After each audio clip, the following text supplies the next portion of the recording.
발표 준비를 하고 있었는데 아직 준비가 모자라서 그 자료라고 부를 만한 게 없어서 우선 말씀을 좀 드리고 좀 보충해서 올려드리면 좋을 것 같습니다. 잘 들리시나요, 근데? 네, 잘 들립니다. 네, 잘 들리시는 것 같습니다. 네, 네.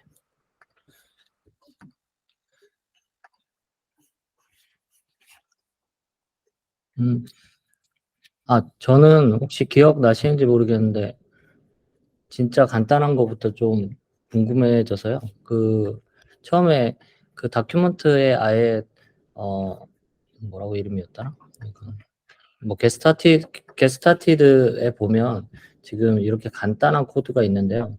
이 코드 이 서컨 코드에서 그 나오는 산출물들이랑 이런 것들이 어떻게 변경이 되는지가 좀 궁금했어요. 그래서 그런 것들을 좀 쫓아가면서 왜 포세이돈 같은 것들을 쓸까 이런 것들을 좀 파악해 보려고 했었거든요.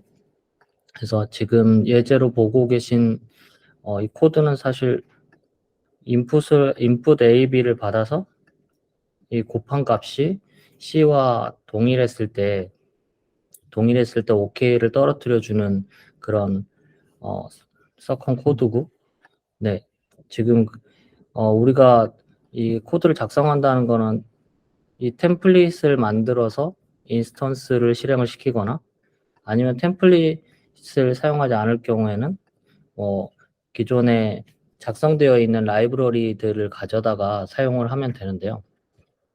라이브러리를 작성해서 그것도 마찬가지로 이 인스턴스를 실행을 시키면 되는데, 제가 궁금했던 거는 지금 사이트나 이런 데서 보면 제가 그 포세이돈 해시의 그 설명을 보면 어디에나 GK 프렌들리 하다는 내용들이 들어가는데, 과연 GK 프렌들리 하다는 게 무슨 말일지가 되게 궁금했어요. 그래서 수학적으로 GK 프렌들리 하다 이런 내용들이 좀 저는 잘 이해가 안 되더라고요. 그래서 개발자 입장에서는 GK 프렌들리 하다는 게 어떤 뜻일까 궁금해서 좀 실험들을 좀 해보고 있었고요. 그러다가 좀 시간을 많이 보냈습니다. 우선은 그 전에 한번 했던 내용의 반복일 수는 있는데, 그 멀티플라이어라는 걸 컴파일을 하면 지금 여기 혹시 다 보이시는지 모르겠지만 그 CPP랑 자바스크립트 파일들이 나오잖아요. 네. 그래서 저는 뭐 CPP 파일은 사용 안 하고 자바스크립트 쪽만 이용을 했는데, 거기서 보면은 지금 결국은 얘를 돌려서 만들어지는 거는 지금 요 위트니스 파일이라는 게 만들어지거든요. 근데 요거는 이제 볼 수는 없고, 그리고 또 인풋이란 파일이 만들어지는데 이 값 같은 경우 안에 있는 내용 인풋이라는 값을 만들어지는 게 아니라 저희가 이제 인풋이라는 값을 넣을 수 있는데, 그래서 그 결과물로 위트니스라는 게 나오고, 근데 이제 저는 궁금한 게 이 인풋 값을 바꿨을 때 어떤 비정상적인 동작을 할까가 우선 궁금했어요. 그래서 돌려보니 뭐 파워 오브 타우 하고 페이지 이제 얘는 한 번만 하는 거지만 페이지 2 하고 다 돌려보니까 결국은 이 프로프하고 제이슨 결국은 이 뭐라고 해야 될까? 산출물이 프루프하고 퍼블릭 이렇게 두 가지로 나오는 건데, 이 퍼블릭 값을 이 곱한 값이 나오는 거죠. 그러면 이제 퍼블릭 값을 프루프랑 퍼블릭 값을 이 베리피케이션 하는 쪽에 이제 전달을 하고 나면, 그 베리피케이션 하는 쪽은 이 베리피케이션 키와 이 프루프 퍼블릭을 받아서 여기 남아 있는지 모르겠지만, 네, 돌려보면 스나크 JS에서 OK 하면 실제로 동작을 했구나. 실제로 그 서킷에 해당하는 내용을 프루프를 작성한 게 맞고, 인풋 값을 통해서 이 아웃풋 값이 나오는 인풋 값을 넣은 게 맞구나라고 저희가 생각을 할 수가 있잖아요. 그래서 저는 좀 궁금했던 게 그러면 인풋 값을 다른 값으로 바꿔보면 어떨까라고 생각을 했어요. 그래서 이제 바꿔보니까 이게 지금 해보셨는지 모르겠지만 인풋 값을 바꿨을 때는 스나크 JS가 OK를 내보내거든요. 그 말은 뭐냐면 결국은 이 퍼블릭 제이슨 값에 해당하는 값이 이 인풋 값으로 인해서 도출이 되는 거고 이 값이랑 이 인풋에 들어가는 값이랑 이제 계산 결과가 맞으면 OK라는 거죠. 반대로 이제 이 인풋 값과 퍼블릭 쪽 값을 두고 이제 인풋 값은 이미 정해진 상태에서 이 퍼블릭 값만 33이나 뭐 다른 값으로 바꾸면 그때는 인밸리드 프루프가 떨어지더라고요. 그래서 좀 몇 번을 돌려봤더니 결국은 수정되는 값, 그러니까 우리가 증명하고자 하는 거는 이 인풋 값에 해당하는 값은 전달하지 않은 채로 이 퍼블릭 값과 이 프루프를 전달을 해서 인풋 값으로 인해서 도출되는 퍼블릭 값이 맞다는 걸 증명을 하는 거를 우리는 지금 GK 스나크를 통해서 하고 있는 거죠. 지금 뭐라고 하고 있는지 모르겠는데 다 간단한 거니까 다 이해되시죠? 그러면 제가 또 궁금했던 건 뭐냐면 우리가 포세이돈 해시를 사용하지 않고 일반적인 해시 방식을 사용을 하면 뭔가 불합리하고 지금보다 효율이 떨어지는 상황이 발생을 하기 때문에 지금 포세이돈이라는 거를 사용해야 된다라고 저는 판단을 했거든요. 그래서 지금 제가 해보고 있었던 것들은 뭐냐면 지금 어디 갔냐? 어디 갔지? 아니, 이 서컨 값을 계속해서 좀 추가를 해보고 있었어요.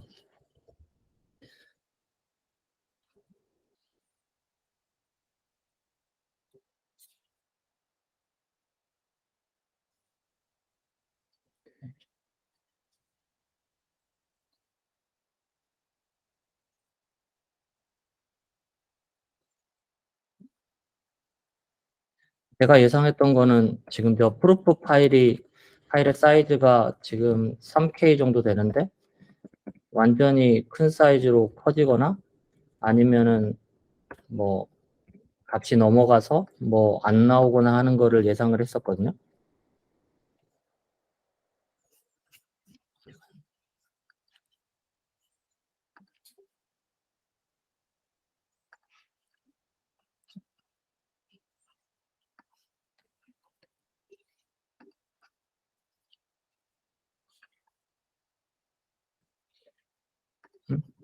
음?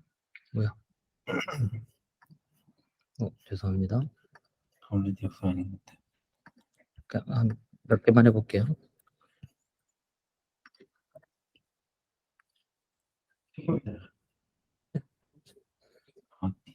저는 이게 사이즈가 제가 해보려고 했던 건 뭐냐면 이 사이즈가 아예 뭐가 바뀌는 게 있어야 될 거잖아요. 있어야 저희가 프로그래밍 하는 차원에서 바라보면 뭔가 지금 전달하는 프로프 사이즈가 엄청 커지거나 아니면은 연산 속도가 엄청 느려지거나 뭐 이런 것들이 발생을 할 거잖아요. 그런 걸 줄여주기 위해서 포세이돈을 사용한다고 생각을 했는데 한번 돌려보겠습니다. 제가 쌉소리를 하면 말씀해 주세요. 네. 그래서 돌려보면 뭐 JS랑 CBP는 똑같이 나왔을 거라 예상하고 아직 GK나 이런 것들은 뭐 RONCS 뭐 이런 것들이 나왔고 이런 것도 중요하지 않잖아요. 중간 과정에 있는 애들은. 그래서 시간 측정을 해보신 건가요? 아 아니요, 시간 측정까지는 못 해봤고요. 저는 이제 이게 사이즈가 변경된다라는 거를 좀 보여드리고 싶어서. 어떤 거의 사이즈가 커지네? 프로포의 사이즈가 커지네. 네. 네, 하나씩 좀 돌려볼까요? 너무 죄송해요. 준비를 잘 해서 보여드렸으면 좋았을 텐데. 네.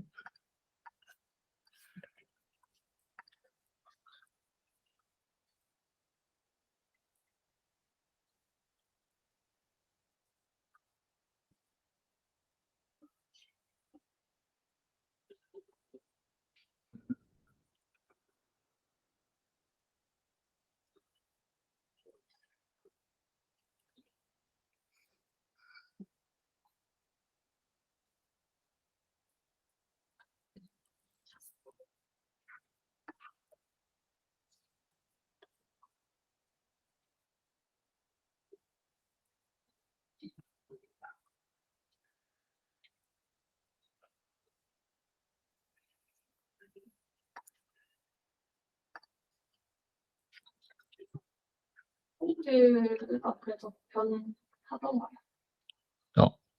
안 변한다고. 그런가요? 네네. 네, 안 변한다고 말씀을 드리려고. 죄송합니다. 사이즈 어떤 사이즈? 프로포의 사이즈. 프로프의 사이즈. 그러니까 네네네. 잠깐만. 그러니까 원래 제가 의도하고 있었던 거는 네, 그냥 말씀을 드릴게요. 네. 네, 그래서 사이즈가 달라지지 않는다. 네네. 지금 사실 좀 더 해보고 싶었던 거는 사실 이거 이론적으로 좀 접근을 했어야 되는데 제가 그러니까 저는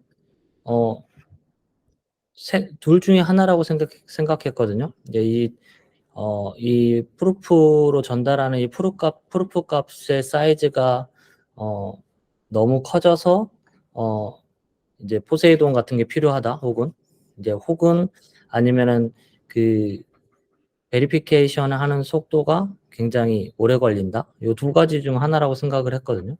근데 저는 이제 사이즈 문제인 줄 알고 사이즈가 어떻게 하면 변경이 될까 그거를 찾다가 사실 좀 사이즈가 변경이 안 되는 걸 보고 이제 다시 이제 저 포세이돈 해시를 봐야 되나 막 이러고 있다가 좀 시간을 많이 보냈습니다. 네. 그리고 방금 안 계실 때 얘기가 잠깐 나온 게 네.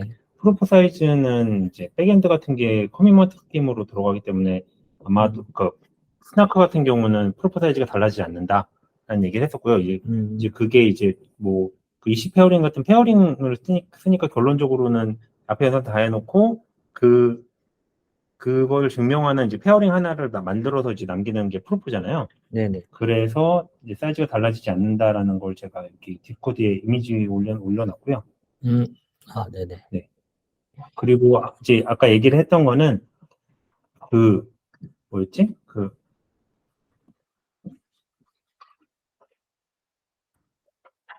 뭐였지? 까먹었네. 뭐 있었는데 프로포 사이즈 말고 아까 얘기 나왔던 게 뭐였죠? 퍼블릭 제이슨. 예, 그건 커진다. 라는 얘기 하셨었고요. 무슨 말이에요, 그게? 퍼블릭 사이즈는 변한다고. 지금 만드셨을 때 네네네. 아웃풋이 늘었잖아요. 네. 퍼블릭 사이즈 늘어날 거다라고 얘기가 있었습니다. 하나가 더 있었는데 까먹었네. 퍼블릭 사이즈요? 그게 무슨 말이에요? 퍼블릭 제이슨. 퍼블릭 제이슨이 지금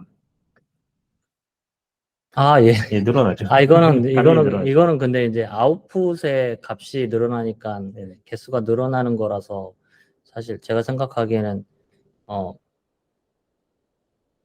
뭐 스토리지의 용량을 엄청나게 늘리지는 않을 것 같아서 그거는 제가 생각을 안 했었거든요. 그리고 근데 얘기 나왔던 게 생각나는데 포세이돈 해시를 쓰는 이유라고 하는 게 기존 해시가 네. 시프트 연산을 많이 쓰기 때문에 느리다. 근데 시프트 연산이 그 GKP로 만들기가 상당히 난해하다. 그래서 느려지고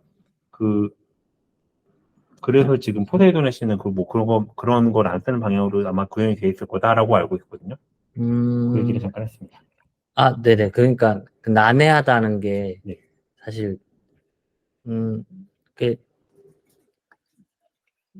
난해하다 그러면 이제 정확히 모르잖아요. 그러니까 뭐 난해하다는 게 제가 좀 궁금했던 건 준비도 똑바로 못한 주제 이런 말씀 드리겠지만 난해하다는 게 이 서킷의 사이즈가 무한정 늘어난다는 의미라고 저는 생각을 했었거든요. 그러니까 제가 좀 테스트를 계속 해보고 있었던 건 뭐냐면 지금 여기서 보는 것처럼 컨스트레인트가 늘어나면 뭐가 변경이 될까? 아니면은 시그널들이 많아지면 더 영향을 받을까? 이런 것들이 좀 궁금했어요. 그래서 이런 것들을 좀 해보고 있었는데, 네, 그런 것들을 좀 찾아보고 있었습니다. 그래서 그냥 난해하다 그러면 어떤 게 난해한지 모르잖아요. 혹시 아시는 분 있으면 좀 알려주셔도 감사하고. 그래서 준비가 이번에는 좀 부족했습니다. 이런 거 해보다가 제가 생각했던 것과 양상이 너무 다르게 나와가지고. 네. 궁금한 게 빛의 현상이 느리다고 하는 거는 서킷 상에서 느려지는 거죠. 일반적인 컴퓨터가 빛의 현상을 느리게 한다는 거예요. 이제 그게 좀 헷갈렸어요. 서킷으로 표현하는 게 표현한다는 게 어떤 빛의 현상 헤비하게 쓴 게 이제 그러니까 보통 쓰는 이런 콘돔만 하거드 아키텍처 기반에서 빠르게 돌아가기 때문에 그렇게 효율적으로 짰다고 짰는데 이제 서킷상에서는 뭐 그렇지 않아요. 주장님 발표 끝인가요? 네네네. 아, 네. 저기, 공유 끝내주시고요. 네. 형준님 해주시면 감사하겠습니다.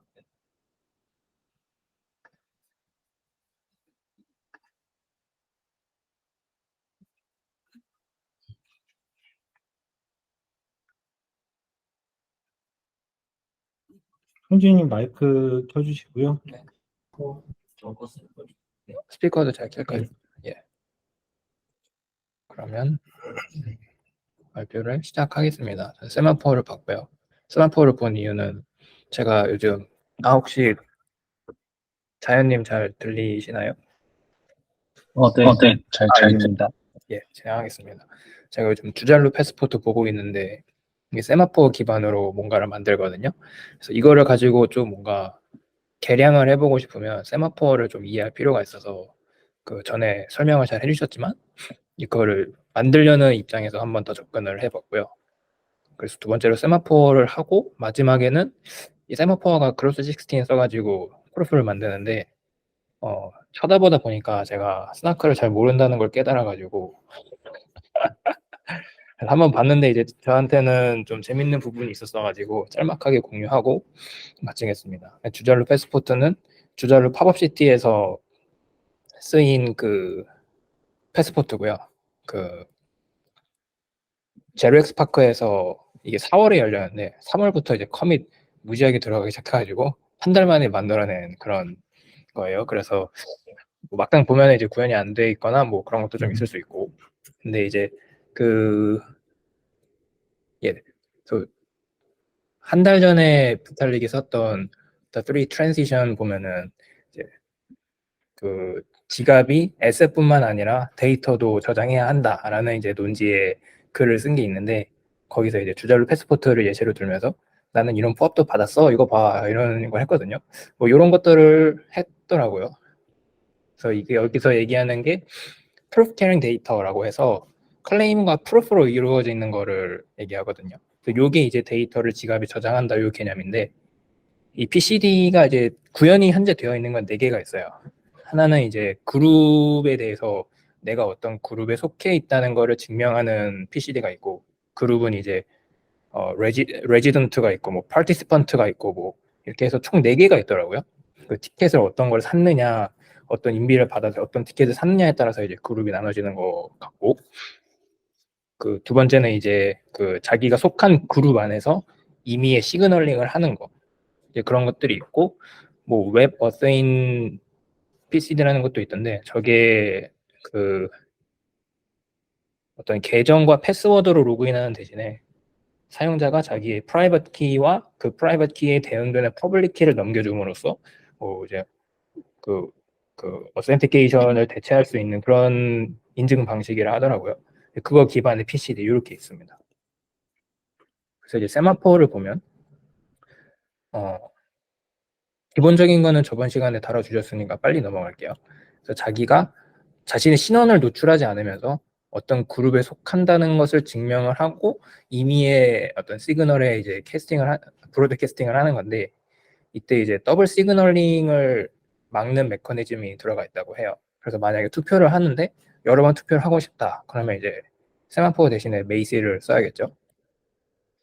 요 보시면은 요렇게 있는데 되게 뭘 쓰면 된다고요? 세마포. MACI라고 해서 그 뭐야 저더라 무슨 엔타이 콜루전 인프라스트럭처인가, 그 암압을 막기 위해서 만들어진 EF팀에서 만든 게 하나 있어요. 네, 그것도 재밌는 주제니까 거기도 이제 그 서킷 좀 헤비하게 들어가거든요. 세마포는 솔직히 너무 간단하고 서킷 좀 강하게 보고 싶으면 그거 한번 들고 가는 것도 괜찮을 것 같습니다. 세마포는 사실 코드가 되게 어떻게 보면 작거든요. 그래서 요게 다예요. 서킷에 보시면은 총 6개 시블링 패스 인덱스랑 트랩도어 널리파이어 하고 이제 익스터널 널리파이어랑 이제 시그널 해시가 들어가는데, 아웃풋은 이제 머클 루트랑 널리파이어 이렇게 나와요. 그래서 6개의 인풋을 받아서 2개의 아웃풋을 내고 그 6개 인풋 중에서 4개는 프라이빗 인풋이고 2개는 이제 퍼블릭 인풋. 프라이빗과 퍼블릭의 차이는 프로버만 볼 수 있으면 프라이빗이고 베리파이어도 볼 수 있으면 퍼블릭인 것 같아요.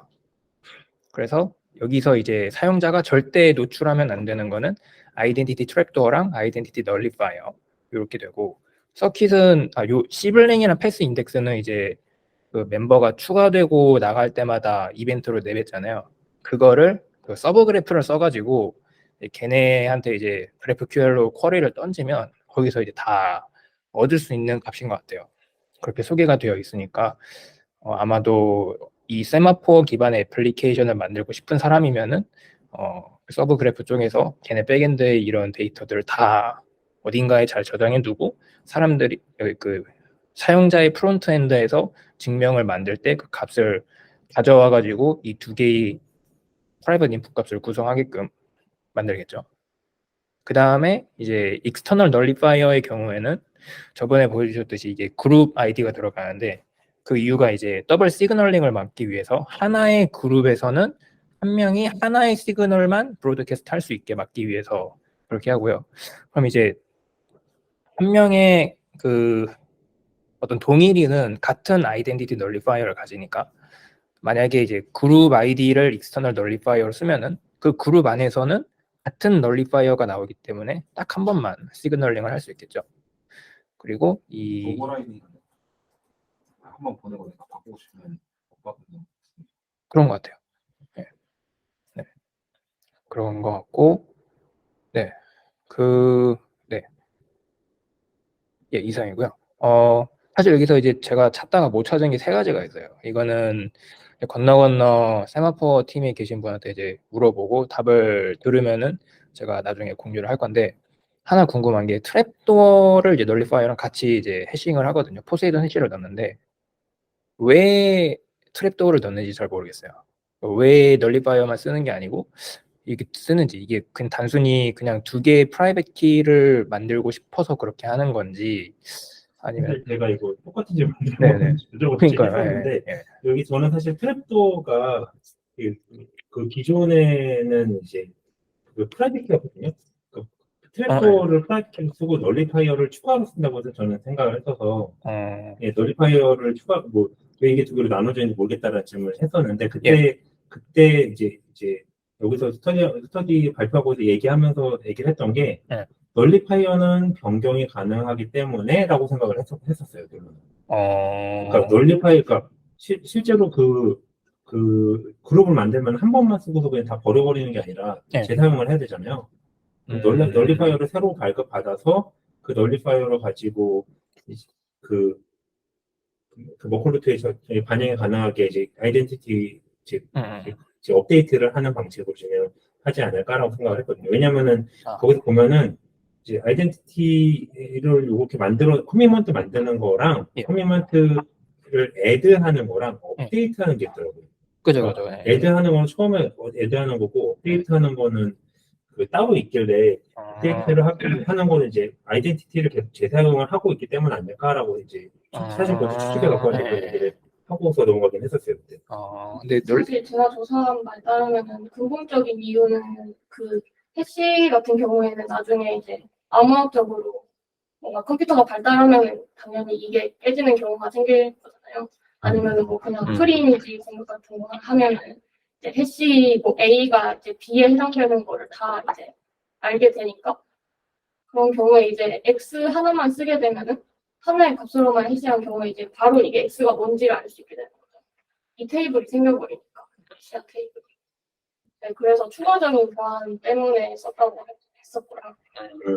그리고 아까 트랩도어를요? 두 가지를 쓰는 이유가 아이덴티티를 위해서 이 두 가지를 쓰는 이유가. 네, 트랩도어랑 널리파이어를 쓰는 이유는 그거고 아까 익스터널 널리파이어에 대해서 브루가이디 쓰신다고 하셨는데 그렇게 쓰는 경우도 있고 아닌 경우도 있는 것 같아요. 그래서 익스터널 널리파이어도 이제 수정하고 싶으면 수정을 해서 할 수 있고 결국에 이 약간 실용 프랙티컬하게 보면은 익스터널 널리파이어를 보통 약간 투표 주제 같은 걸로 하더라고요. 그래서 한 투표에 한 번만 투표를 할 수 있게 하고 그리고 토픽을 이제 바꾸면 익스터널 널리파이어가 바뀌는 거니까 네. 그래서 한 주제에 한 번만 투표할 수 있게 하더라고요. 이 아이덴티티 트랩도어랑 널리파이어를 해싱을 한 다음에 네. 거기서 이제 아이덴티티 시크릿이 나오는데 그거를 한 번 더 해싱하는 이유는 뭔가요? 그거는 이게 이제 두 번째 질문이거든요. 왜 한 번 더 해싱을 하는가? 한 번 더 하면 이제 안전한가? 왜 두 번 하지 않고 한 번만 했는가? 뭐 한 번만 해도 충분히 이제 뭔가 추가적인 안전이 보장이 되는 건가? 이제 뭐 그런 궁금증이 또 있었고. 사실 해시를 여러 번 하면은 보안적으로 좋아지긴 해요. 음. 왜냐면 이 해시를 하는데 시간이 많이 걸리니까 아무래도 공격자가 이 테이블을 만드는데 시간이 오래 걸려요. 그런 보안적인 문제 때문에 쓰는 거 같아요. 해시를 그러니까 네, 어태커 입장에서 해시를 두 번 한다고 달라지는 건 없어서 뭔가 시큐리티 레벨이 더 올라간다는 건 조금 이야기가 힘든데. 근데 실제로 그 MIMC나 포테이토시 같은 걸로 뭐 해시를 할 때 이 해시 몇 번 돌리냐가 거기서 말하는 거는 이제 해시 펑션이란 게 있고 그 해시 펑션 내에서 그 라운드를 몇 번 도느냐의 이야기고 방금 말씀하신 거. 근데 이건 지금 말하는 건 해시를 두 번 하는 거에 대한 이야기잖아요. 제가 뭐 답을 갖고 말씀드린 건 아닌데 해시 내에서 라운드를 몇 번 도느냐가 그 해시 펑션의 그 성질을 결정짓는 거고 그 해시를 여러 번 했을 때 시큐리티 레벨이 올라가냐 그러면 올라가지는 않거든요. 같은 해시를 두 번 사용했다고. 그리고 한 가지 아까 말씀드릴까 말까 했었는데 보통 트랩도어라는 걸 쓸 때는 뭔가 힌트를 줘서 주던지 아니면 그러니까 트랩도어를 줘서 어떤 연산 속도를 빠르게 하든지 그러니까 어떻게 보면은 지름길 같은 걸 제공할 때 트랩도어를 보통 넣거든요. 그런 용어로 사용되긴 하는데. 네. 그래서 약간 그러니까 잘 모르겠어요. 이게 아이덴티티 트랩도어라는 이름을 붙여놨는데 그러니까 아까 설명해 주신 그 내용들이랑 이 트랩도어라는 이름이랑 너무 안 어울려서 일반적으로 너무 안 어울려서 좀 다시 아까 질문 드렸었죠. 네, 맞아요. 그래서 저도 찾아보다가 커밋먼트 스킴에서의 트랩도어는 그 커밋먼트 오프닝을 그냥 아무 값에나 할 수 있는 그런 백도어 밸류를 얘기한대요. 예를 들어 KGG 커밋먼트에서는 세레모니로 나와 그 시크릿 값 타워가 이제 트랩도어에 해당하는데 여기는 트랩도어 값을 알아냈다고 해서 뭔가 아이덴티티를 막 멋대로 알아낼 수 있다거나 그런 건 또 아닌 것 같아가지고 이름이 왜 트랩도어인지도 사실 궁금하긴 해요. 네. 뭔가 생각 없이 지은 것 같지는 않은데 그래서 그런 궁금증이 있었고 네. 사실 제가 트랩도어가 아까 프라이빗 키라고 얘기를 했던 이유가 네. 버전 1에서 그걸로 프라이빗 키였으니까. 네, 버전 1에서 네, 프라이빗 키를 가지고 그 널리파이어 말고 다른 하나를 프라이빗 키를 썼길래 이게 프라이빗 키로 쓰였던 그 값인가 보다라고 했었는데 얘기를 들어보니까 다른 의미일 수도 있겠네요. 예, 뭐 답을 들으면 공유를 하겠습니다. 네. 그리고 이거 저희 방에다가 올려서 한번 질문 한번 해보죠. 이거 예. 해먹고 분석하신 분들 많을 테니까. 예. 누군가 해주지 않아요. 어드바이저님들 답변해주세요 하면 뭔가 해주시잖아요. 아, 그런 식으로. 네. 그냥 바로 말로 듣는 게 더 편한 것 같아서. 네. 그거랑 이제 마지막에 이제 저번에도 이제 약간 의문이었던 시그널 해시는 왜 스퀘어를 하는가 아무 아웃풋이 없는데 근데 저의 추측으로는 이게 컨스트레인으로 박혀 있잖아요. 네. 그 시그널 스퀘어는 시그널 곱하기 시그널. 근데 이제 그렇게 되면 얘가 이제 퍼블릭 인풋이잖아요. 근데 이게 예를 들어 찬반 투표면 yes or no가 되겠죠. 그렇게 했을 때 이제 그 사용자가 예를 들어 yes를 해가지고 프루프를 만든 다음에 어드민한테 이걸 던졌어요. 내가 요거를 그 브로드캐스트 했으니까 이 결과를 넣어줘 이런 식으로. 근데 이제 거기서 얘가 이제 yes를 아니고 no를 하면은 이게 컨스트레인으로 들어가 있기 때문에 그 스퀘어 한 값이 그 폴리노미얼의 개수에 이제 반영이 되어 있잖아요. 그래서 이제 no 값을 들어가면은 베리파이 하는 과정에서 등식이 성립하지 않기 때문에 베리파이가 되지 않지 않을까? 그래서 이제 그렇게 만든 게 아닌가 뭐 그런 생각이 좀 들었고요. 어쨌든 이제 시그널 값은 공개가 되어야 하는 값이기 때문에 넣기는 넣어야 하는데 그냥 넣을 수는 없으니까 뭐 이런 장치를 넣은 것 같고 근데 버전 1에서는 이게 그냥 MIMC 해시를 넣었더라고요. 근데 스퀘어만 하는 거로도 충분하니까 뭔가 성능 향상을 위해서 한 게 아닌가라는 추측을 하고 있는데 이것도 답을 들으면 공유하겠습니다. 그래서 이 코드를 보면은 그냥 앞에 나와 있던 거 그대로 들어갑니다. 그냥 여기 보시면은 그 calculate secret 보시면 이제 identity nullifier랑 trapdoor 넣어서 그것의 아웃풋을 시크릿으로 뽑아내고 그 시크릿이 여기 identity commitment에 이제 들어가는데 이 템플릿 두 개를 보면은 calculate secret 보면은 그냥 포세이돈 해시고 identity commitment 계산하는 것도 그냥 포세이돈 해시예요. 그건 해싱하는 거 들어가고 그 다음에 이제 nullifier 해시의 경우에는 external nullifier랑 identity nullifier 두 개를 이제 인풋으로 넣어서 그것에 여기 아마 리프였나? 어디로 갔지? 네, 여기 있다. 이 nullify 해시 그대로 집어내는데 여기도 보시면 그냥 포세이돈 해시죠. 별게 없어요. 그 다음에 inclusion proof는 이거 안 가져왔네. 이게 사실 파일이 두 개인데, 죄송합니다. 제가 깜빡했나 보네. 요거는 그냥 머클루트 그 계산하는 뭐라 해야 되지? 템플릿이거든요. 그래서 여기서 그냥 넣으면은 이 시블링이나 패스 인덱스, 왼쪽인지 오른쪽인지를 이제 그 얘기해주는 0, 1 값이랑 시블링 값 해가지고 촥 놓고 머클루트 계산하면은 루트 값이 나오고 요거 두 개가 이제 나갑니다. 뭐 이게 다고, 이게 컨트랙트 코드인데, 뭐 별게 없어요. 그러니까 그룹을 처음에 이렇게 만들어주고 뭐 멤버를 추가할 수도 있고 업데이트할 수도 있고 리무브할 수도 있고 이제 베리파이어는 프루프 이렇게 나와 있고 뭐지? 별게 없습니다. 그 기능 자체가 단순해서 그런지 코드도 몇 줄 안 되고 제 개인적인 감상으로는 잘 짰다고 생각이 들었고요. 술술 읽혔어요. 이 정도 짧으니까 잘 읽힌 건가 싶기도 한데 개인적으로 잘 읽혔다는 생각이 들었고 오딘 리포트를 제가 다 읽어봤거든요. 2.0, 2.5, 3.0 버전 각각에 대해서 있는데 근데 이제 그 보면서 이제 얘네도 이런 짜잘한 실수를 하는구나 그런 생각이 들었고 그거 중에서 이제 몇 개 재밌던 거를 뒤에 가져왔는데 나중에 공유를 하겠습니다. 그래서 여기서 이게 인크레멘탈 머클트리이기 때문에 루트가 계속 바뀌잖아요. 멤버가 바뀌면. 그래서 머클루트를 저장을 하고 있어야 돼요. 근데 그렇게 되면은 이제 어떤 취약점이 생길 수 있냐면 그 어디서도 지적을 한 건데 예를 들어서 이게 기본값은 1시간으로 들어가거든요. 그러면은 탈퇴하고 나서 1시간 지나기 전까지는 시그널을 날릴 수 있어요. 음. 네, 그거에 대해서 여기에 답변은 이 머클트리 듀레이션을 개발자 취향에 맞춰서 상황에 맞춰서 바꾸면 된다 했는데 초기 3.0 버전에는 이 값을 바꾸는 코드가 없었어요. 그래서 오딧 이후에 그걸 추가를 했고 그 이후에는 뻔합니다. 그래서 머클 루트가 이제 유효한 값인지 그 유효 시간을 이제 expired 되지 않았는지 계산을 하고 그다음에 이제 verify proof를 해가지고 이 페어링 연산 해가지고 이게 참이면은 여기서 이제 리버트가 뜨지 않죠.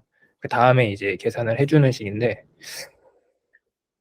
보통 이제 인크리멘털 머클 트리를 쓰는 경우에는 이렇게 머클 루트에 이런 어떤 유효 시간을 넣는 것 같아요. 월드코인도 한 번 이게 탁 인증을 하면은 그 시퀀서가 머클 루트를 컨트랙에다가 이제 갱신을 해주는데, 집어넣어 주는데, 그게 기본값이 1시간이거든요. 시간이. 그래서 1시간이 지나면은 그게 이제 더 이상 그 인증을 이제 못 써요. 그런 식으로 이제 많이 쓰는 것 같습니다. 그래서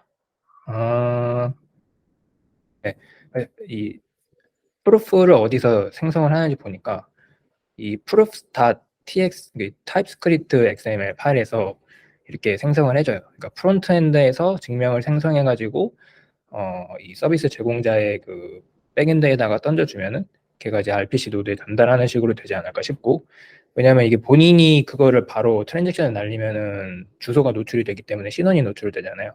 그래서 아마 릴레이 노드를 쓰지 않을까 싶고, 백서에도 릴레이 노드가 이제 소개가 되어 있긴 하더라고요. 그래서 이제 그 오딘 리포트 쪽 보시면은 여기서 하나 생길 수 있는 문제가 어드민의 권한이 어떻게 보면 크다고 할 수 있잖아요. 왜냐면 어드민만이 그룹의 멤버를 바꿔줄 수 있기 때문에. 그래서 이제 2.0 리포트인데 이 탈중앙화 쪽에서 이런 워닝이 하나가 들어가 있는 게 있었고, 다음에는 그 머클 루트를 저장을 하는 데 있어서 이것도 아마 2.0이었던 것 같은데 그냥 머클 히스토리라는 매핑에다가 이걸 저장을 했거든요. 그래서 코드는 여기 있는데 얘가 그 머클 루트를 키로 하고 그룹 아이디를 밸류로 가지는 매핑이에요. 근데 이거를 썼을 때의 문제점은 예를 들어서 그룹 아이디 1에다가 앨리스, 밥, 찰리가 들어갔어요. 그러면 그 3명이 들어갔을 때 생성되는 머클 루트의 값이 1로 들어가죠. 근데 이번에는 그룹 2번에 앨리스, 밥, 찰리가 똑같이 들어갔어요. 똑같은 순서로. 그럼 이제 그 값이 2로 덮어 씌워지게 돼요. 그래서 이게 이제 지적하는 오디 리포트가 있었고, 그들의 해결책은 그냥 그 루트 히스토리 매핑을 다 지웠습니다. 그리고 3.0에서 이제 뭐 요런 이 머클 루트 크리에이션 데이트 뭐 이런 거를 이제 열심히 집어넣었는데 뭐 그런 게 하나가 있었고, 이건 3.0 리포트인데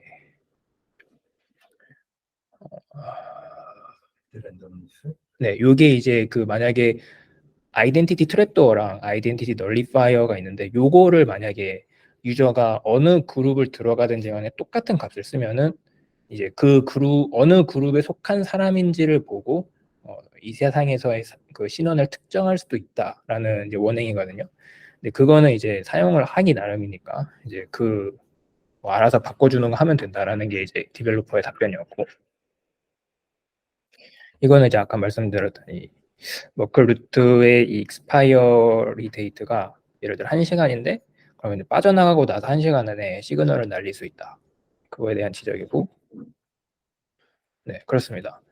저 정도가 있었고요. 그 다음에 이제 제너레이트 프루프하는 코드를 이제 봤는데 보시면 이제 그로스 16을 쓰는 걸 확인할 수가 있어요. 근데 전 여기서 몰랐던 게, 저는 프루프를 생성을 하면 프루프 파일만 딱 떨어지는 줄 알았거든요. 근데 그것만 필요한 줄 알았는데 퍼블릭 시그널즈를 같이 두더라고요. 그래서 처음에 이거 래퍼인가 했는데 아니더라고요. 이게 그 스나크 JS 콜 하는 거거든요.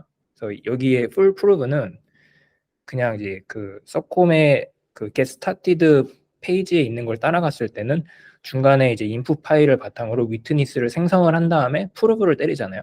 근데 풀 프루브를 하면은 그 위트니스 생성하는 거를 이 함수 안에서 한 다음에 프루브를 때려줘요.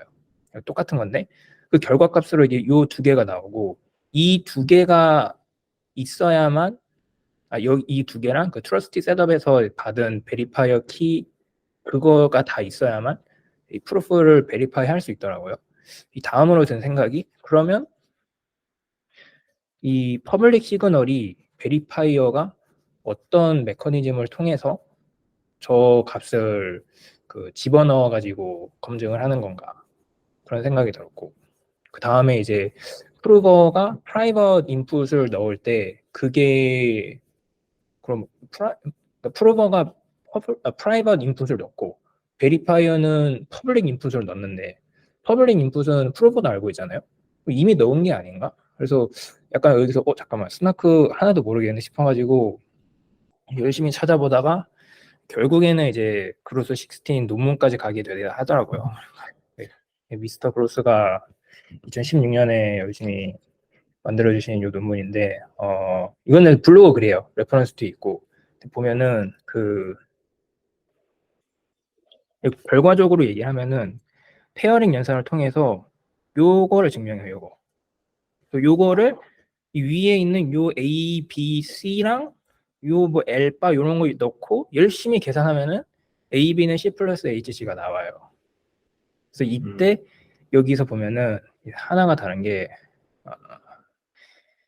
논문에는 사실 LX가 없는데 여기서는 그 설명의 용의상 LX 넣은 것 같아요. 근데 이 LX라는 게 이렇게 이제 베타 알파는 그 트러스티드 셋업 과정에서 생성이 되는 랜덤 값이거든요. 알파, 베타, 감마, 델타 하고 이제 그 타우 값 그렇게 총 5개가 이제 시크릿 값이고 추가로 이제 그 페이스 2 셋업 때 이제 RS 추가로 이제 랜덤 값 2개가 생기긴 하는데 여기는 RS 값 어쨌든 이제 LX는 요렇게 이제 정의가 되는 식인데 이게 이제 i가 그 0에서부터 m까지인데 m이 그 시그널의 개수예요. 총 시그널의 개수. 그러니까 private input, public input, output 요거를 다 합쳤을 그리고 중간에 intermediate 모든 시그널을 다 합쳤을 때 m개가 있다고 가정을 했을 때 0에서부터 m 사이의 값을 가지는 어떤 값이고 그러니까 이게 그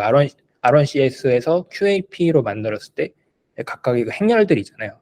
행렬의 그 데이트 하나에 해당이 되는 열 벡터들인 거죠. 근데 그 열 벡터들 중에서 이 오메가가 솔루션 벡터인데 그 솔루션 벡터의 앞에는 퍼블릭 인풋이고 뒤에가 이제 프라이빗 인풋이랑 뭐 그런 것들이 들어간대요. 근데 그 퍼블릭 시그널들이 퍼블릭 인풋과 아웃풋의 개수가 t개라고 가정을 했을 때 여기는 이제 그 프루버는 프라이빗 값을 넣어서 이 그 LX 행렬의 열 벡터랑 그 솔루션 벡터를 내적을 해서 더한 값을 계산을 하는 거예요.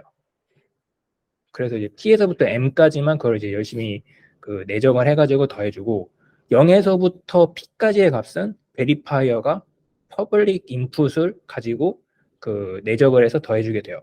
그래서 이거랑 프로버한테서 받은 요 값이랑 더하면 궁극적으로 LX에 대해서 만들어지는 그 다항식 값을 이제 알 수 있게 되겠죠.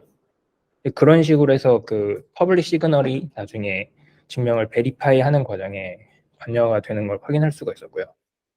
나머지는 그냥 페어링 연산 열심히 잘 계산을 하면은 됩니다. 이게 되게 복잡해 보이는데 가만히 보면은 이게 패턴이 있거든요. 열심히 연산하니까 나오긴 하더라고요. 이건 논문에서 나오는 건데 그 논문이 여러 파트가 있어요. 그 처음에 이제 인터랙티브하게 프루프하는 게 있고 넌 인터랙티브 프루프를 하고 그 다음에 이제 페어링을 사용을 해서 프루프를 하고 그 뒤에는 이제 내 말이 맞아라는 거를 그리고 이제 지케이니스랑 이 그로스 16에서 주장하는 노벨티인 피노키에 비해서 그 성능을 많이 향상시켰다 이 두 가지를 띠오렘 탁 내가지고 이꽉 물고 증명을 하거든요.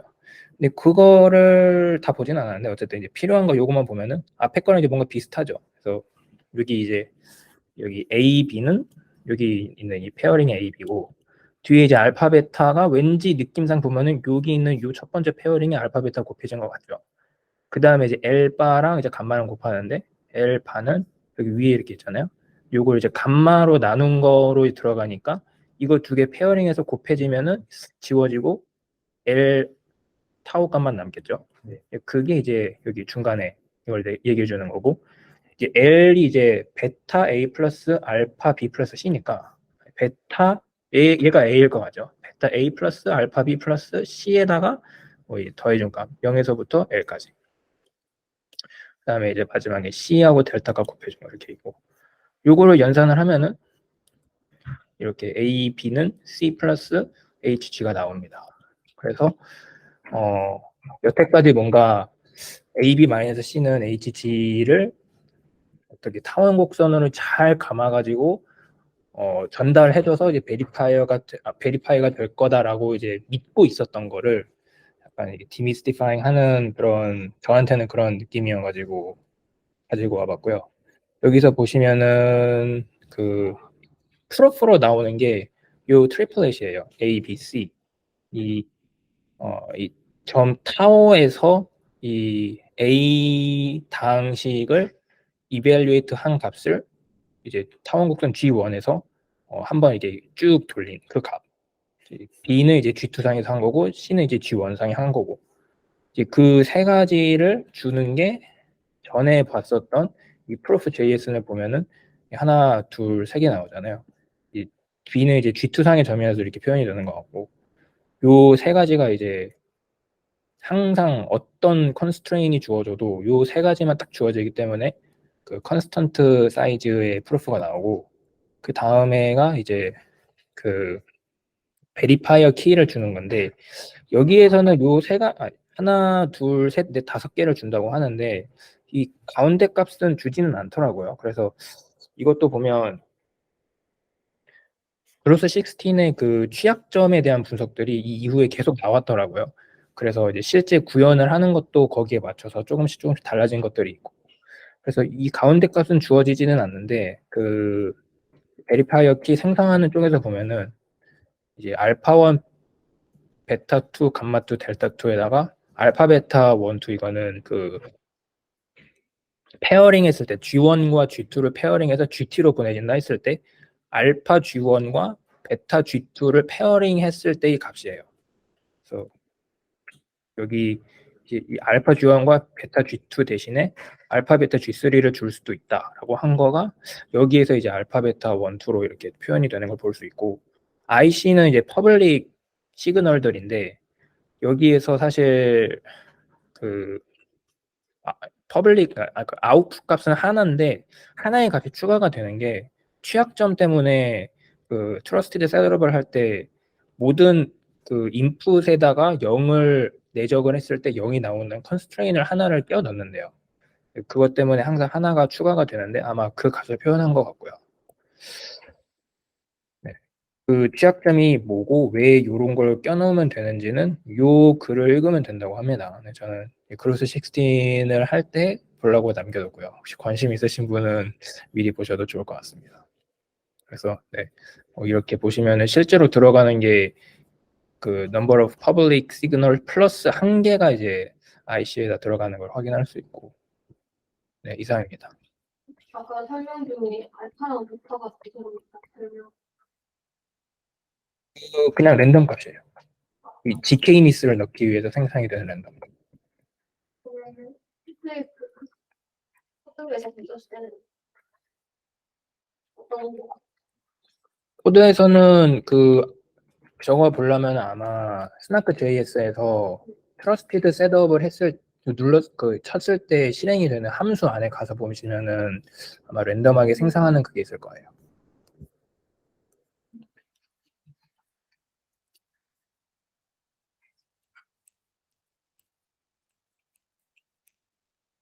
랜덤하게 생성된다는 게, 예. 그 어떤 특정한 시대는 고정된 상태로 랜덤하게 생성된다는 거죠. 궁금한 거는 네. 똑같이 하나의 트러스트 셋업 가지고 예. 두 번 트루크를 만들었을 때 예. 알파벳 값이 달라지는 거예요. 그것까지는 안 봤는데 잠깐만요. 셋업이니까 봅시다. 중요한 거 없어요. 선생님, 질문을 제가 지금 못 들었는데 질문 다시 한번 바꿔주시겠어요? 그러니까 유님께서 알파 베타 값이 뭐냐고 다시 한번 설명해달라 해서 지윤님께서 알파 베타 값은 그냥 랜덤 값이다 하셨는데 네. 뭔가 알파 베타 값이 랜덤 값으로 제너레이팅 되는 게 그냥 랜덤으로 제너레이팅 되는 게 아니라 어떤 시드 값을 가지고 랜덤 값을 제너레이팅 해서 근데 만약 그게 아니면은 이 알파 베타 값은 매번 달라질 수도 있는 거잖아요.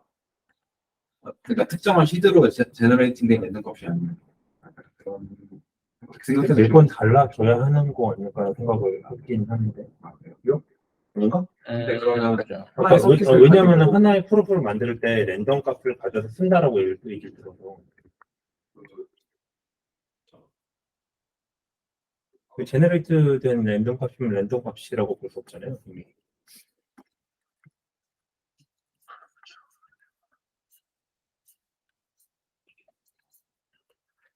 음.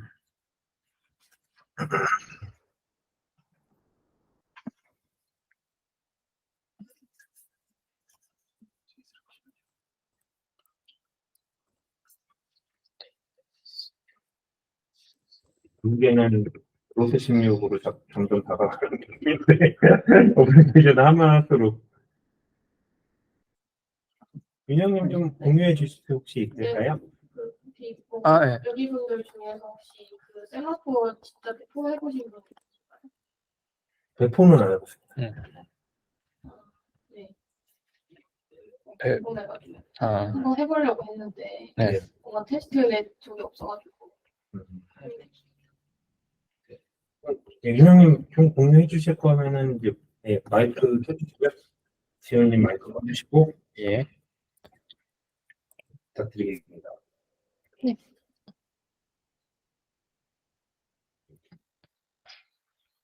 잘 보이시나요? 공유가 된 건가? 아니요, 화면 좀 공유 안 됐습니다. 아, 네네. 공유 됐나요? 네, 됐습니다.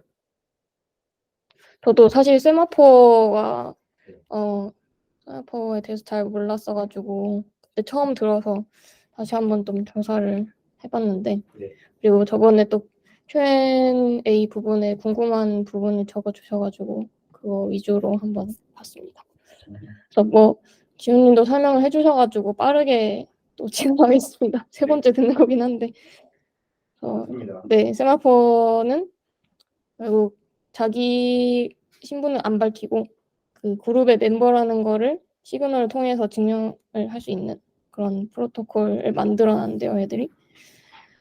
그래서 이제 아이덴티티를 만들 때는 아이덴티티 트랩도어랑 아이덴티티 널리파이어가 일단 필요합니다. 그 두 값은 일단 뭐 예전에는 프라이빗 키로 했다는데 일단 랜덤 값으로 전 이해를 했고요. 그래서 유저는 이 두 값 모두 기밀로 유지를 해야 되고 여기서 또 용어가 좀 헷갈리게 많은데 아이덴티티 시크릿이라는 거는 널리파이어랑 트랩도어를 포세이돈 해시한 값이고 커미트먼트 같은 경우에는 그 포세이돈 해시한 값을 그냥 해시한 값이라고 합니다. 그래서 기밀로 유지하는 값들은 좀 직관적으로 생각을 하면은 프라이빗 키와 비슷하고 커미트먼트 같은 경우에는 이더리움 어드레스랑 비슷해서 결국 기밀로 유지하는 값을 알게 되면은 안 되는 거죠. 네. 그렇다고 해서 이제 어드레스 그러니까 커미트먼트를 안다고 해서 저 프라이빗 키를 알아낼 수 없는. 네. 그래서 기밀값 이 트랩도어랑 널리파이어를 이용을 해가지고 제로 놀리지 프루프를 만들고 검증을 하는 구조입니다. 그 코드를 보니까 아이덴티티 안에 있는 값은 그냥 특정한 메시지를 넣을 수가 있더라고요. 그래서 인풋에는 뭐 아무 메시지나 들어갈 수 있고 무슨 이제 트랩도어랑 널리파이어가 나온다고 합니다. 그래서 메시지도 뭐 기밀로 유지를 해야 된다고 하는데 결국 메시지가 동일하면은 동일한 아이덴티티가 나온다 합니다.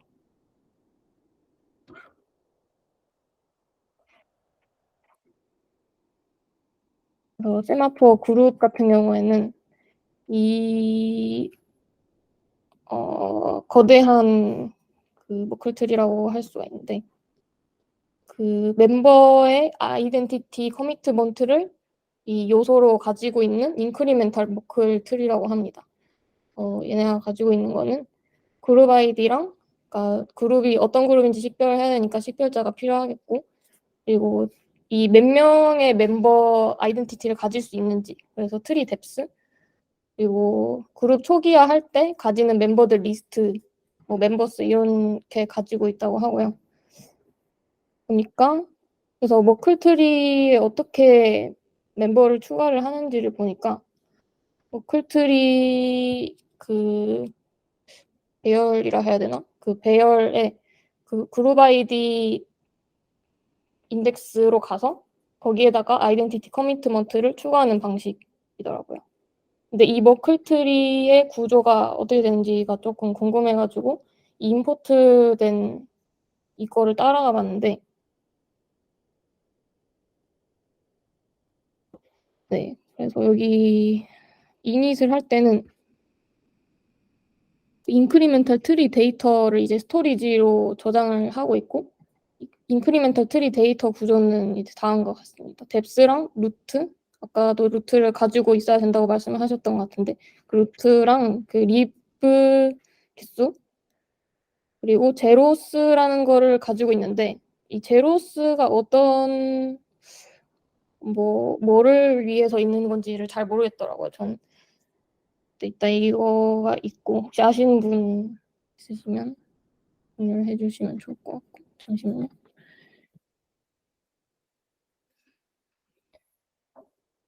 그래서 이거를 코드를 보니까 막 이런 식으로 컨스턴트하게 다 매핑이 돼 있어요, 이미. 근데 이게 무슨 숫자를 의미하는 건지를 일단 전 모르겠더라고요.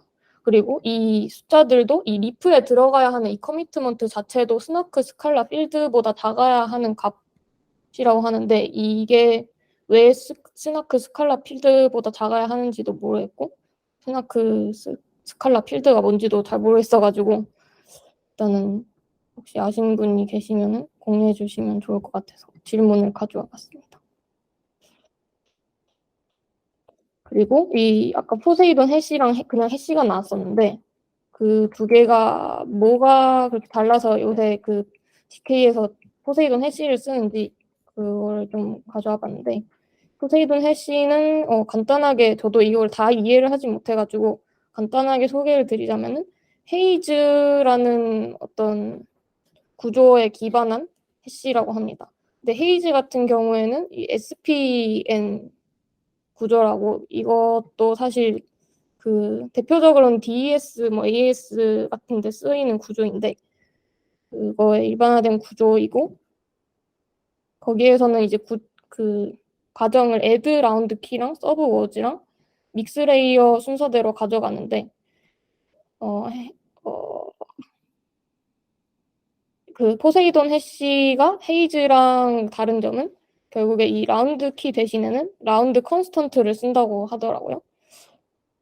근데 이 컨스턴트의 의미가 아까 봤던 이 숫자가 맞는 건가 싶은 생각이 들었고,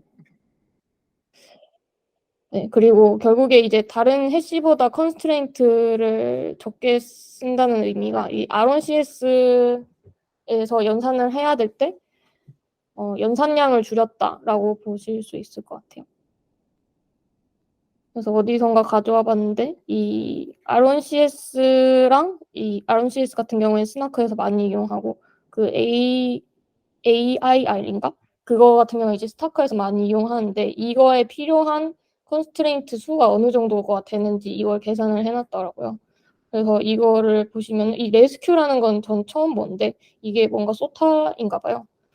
그래서 포세이돈 같은 경우에는 스타크 프렌들리라고 하기엔 좀 그럴 것 같고, 애초에 논문 제목도 뭔가 GK 스나크 프렌들리 해시였던 것 같은데, 포세이돈 해시 같은 경우는 276개로 다른 애들보다는 훨씬 컨스트레인트 수가 적은 것 같습니다. 그래서 뭔가 이 용어도 사실 잘 모르고 그냥 일단은 가져와 봤는데, 시간이 없어서 다 이해는 하지 못했고, 보통은 이제 파이나이트 필드를 이제 256비트를 사용할 때 알파 값을 5로 하고 그 RF는 8, RP는 57로 계산을 한다고 하더라고요. 그 포세이돈 해시를. 네, 근데 이 RF 값을 왜 8로 하고 왜 57로 하느냐는 이 스태티스티컬 어택을 방지를 하기 위해서 이 최소한 이 정도는 돼야 된다. 라는 그 파이나이트 필드가 256비트인 경우에는 최소 8이 돼야 되고 57이 돼야 된다라는 그런 의의가 있다고 합니다. 네. 그리고 S박스 같은 경우에는 그 여기 SPN 구조에서 치환이 맞나? 네. 이 X박스라고 보시면 될 것 같은데 그 S박스 라운드 수를 얼마나 할 것인지 그리고 RP 같은 경우에는 파셜 S박스 라운드 수는 얼마나 할 것인지 이거라고 합니다. 그 두 개가 어떻게 다른지는 저도 아직 이해를 하지 못했고요. 네, 간단하게 말씀드리자면 그래서 결론적으로 뭐 이러이러한 이유가 있어서 포세이돈 해시가 컨스트레인트 수가 적어서 좀 더 빠르다라고 이해를 했습니다. 전. 네. 그리고 세마포 프루프로 갔는데요. 그래서 프루프가 검증하는 게 결국에 유저가 그룹 멤버십에 속하는가 그리고 이 받은 시그널이랑 프루프는 동일한 유저가 만든 것인가를 한다고 합니다. 그래서 GKP를 생성하는 방법이 이제 오프체인으로 생성하는 방법이랑 온체인으로 생성하는 방법인데 일단 오프체인으로 생성하는 방법을 가지고 나왔습니다. 프루프는 일단 오프체인으로 다 생성을 하고 그 프루브 할 때는 온체인이랑 오프체인 하는 방법이 있을 수 있겠네요. 그래서 여기서 이제 익스터널 널리파이어는 아까도 제가 말씀드린 거랑 똑같은데 결국에 더블 시그널링을 해결했다는 의미가 그 여기 그림을 보시면은 처음에 이제 앨리스랑 밥이랑 찰리가 그룹에 있어요. 그래서 시그널을 보내는데 익스터널 널리파이어는 123으로 계속 동의를 하죠. 그래서 이거는 이제 하나씩 다 보냈으니까 일단 다 억셉트 됐다. 그 다음에 좀 있다가 이제 찰리가 한 번 더 보내요. 이 익스터널 널리파이어가 123일 때. 그러면은 이제 이미 익스터널 널리파이어 123일 때 찰리가 보낸 시그널이 있기 때문에 억셉트 되지가 않는 거죠. 그 다음에 나중에 뭐 익스터널 널리파이어가 바뀐다면은 이 찰리도 한 번 더 시그널을 보낼 수 있겠죠. 그런 방식 때문에 익스터널 널리파이어가 더블 시그널링을 해결한다고 합니다.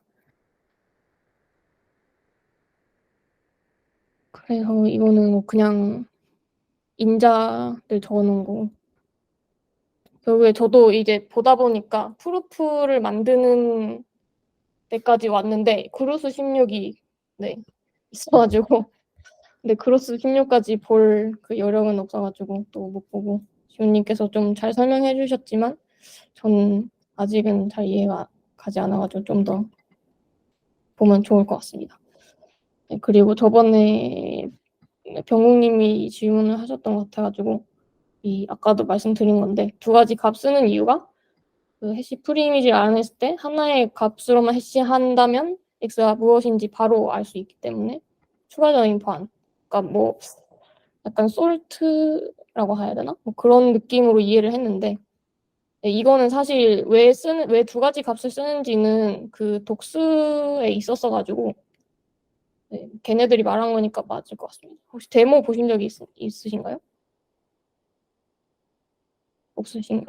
네, 없으시면 뭐 그냥 간단하게 보여드리겠습니다. 이거는 뭐 계속 new 하면은 이게 계속 새로 생성돼요. 트랩도어랑 널리파이어가 랜덤 값이니까. 그래서 생성이 되고 여기 조인 하면은